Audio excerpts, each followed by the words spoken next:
शापित नदी की कहानी। बहुत समय पहले एक विशाल राज्य था जिसका नाम सूर्यवंशी था।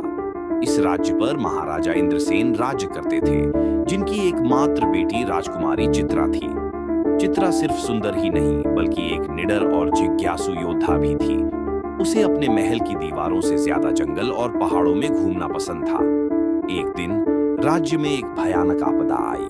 राज्य की जीवन धारा मानी जाने वाली चिरंजीवी नदी का पानी अचानक सूखने लगा। जो भी नदी के पास जाता रहस्यमयी तरीके से बीमार पड़ जाता।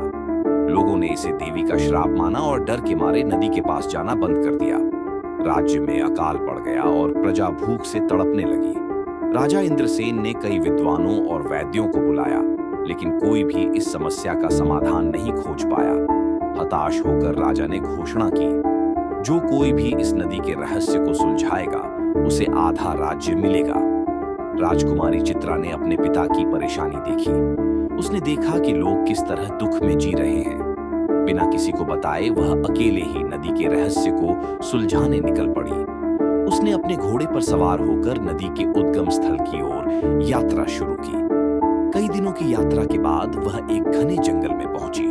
वहां उसने देखा कि एक बूढ़ा साधु तपस्या कर रहा था। चित्रा ने साधु से नदी के बारे में पूछा। साधु ने मुस्कुराते हुए कहा, बेटी, ये कोई श्राप नहीं बल्कि एक चेतावनी है। नदी को दूषित किया गया है। साधु ने बताया कि नदी के पास एक लोभ से भरा गांव है, जहां के लोग पेड़ों को काटकर एक रहस्यमयी धातु को पिघलाते हैं, जिसकी वजह से नदी जहरीली हो रही है। इस धातु का धुआं हवा में जहर घोल रहा है और यही कारण है कि लोग बीमार पड़ रहे हैं। यह सुनकर चित्रा का खून खौल उठा। वह तुरंत उस गांव की ओर बढ़ी। गांव पहुंचकर उसने देखा कि लोग जंगल को नष्ट कर रहे थे और नदी में कचरा डाल रहे थे।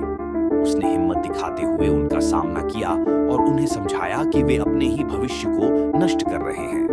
गांव वालों ने पहले तो उसकी बात नहीं मानी, लेकिन चित्रा ने उन्हें अपनी बहादुरी और बुद्धिमत्ता से प्रभावित किया। उसने उन्हें सिखाया कि कैसे बिना पर्यावरण को नुकसान पहुंचाए धातु को निकाला जा सकता है। उसने अपने सैनिकों को बुलाकर नदी की सफाई शुरू करवाई और नए पेड़ लगवाए। धीरे धीरे नदी का पानी फिर से साफ और निर्मल होने लगा। बीमारियों का अंत हुआ और राज्य में फिर से हरियाली लौट आई। जब चित्रा अपने पिता के पास लौटी तो राजा इंद्रसेन ने खुशी से उसे गले लगा लिया। उन्होंने कहा, तुमने आधा राज्य जीतने का वादा पूरा किया, लेकिन अब मैं तुम्हें पूरा राज्य सौंपता हूँ। तुम सिर्फ एक राजकुमारी नहीं बल्कि प्रजा की सच्ची रानी हो। ये कहानी दिखाती है कि सच्चा साहस सिर्फ तलवार चलाने में नहीं बल्कि सही काम करने और अपनी प्रजा की भलाई के लिए लड़ने में होता है। यह एक राजा और एक रानी का सबसे बड़ा धर्म है।